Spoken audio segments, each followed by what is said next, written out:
Today we transformed vintage Cristal Luminarc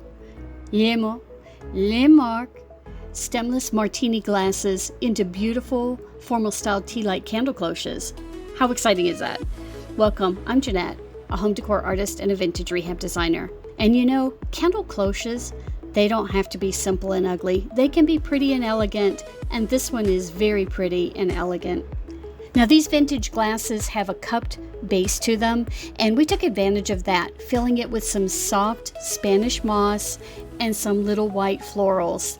Gives it that country look, but yet it's still on the formal side. This cloche sits on a stoneware base with cork underneath to protect your surfaces from scratching, and it also includes an LED black tea light candle that's going to hold that formal feel throughout the whole piece. And it does have an orange flame that flickers and an on-off switch underneath. You're going to love the way this looks under this glass. It has a warm, inviting feel to it, and it gives off a lot of light.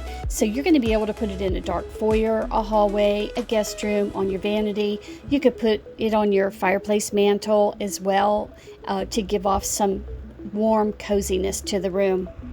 I hope this piece inspires you. You can take any type of glassware and make it into a cloche with a battery operated candle. You just have to let the shape of the vessel, the shape of the glassware, flow with your design. Let it speak to you and create your design around it. Now, if you like these, I have two available. They're in the shop. A link is in the description. And that's all I have for today. Thank you for stopping by, and we'll see you on the next one.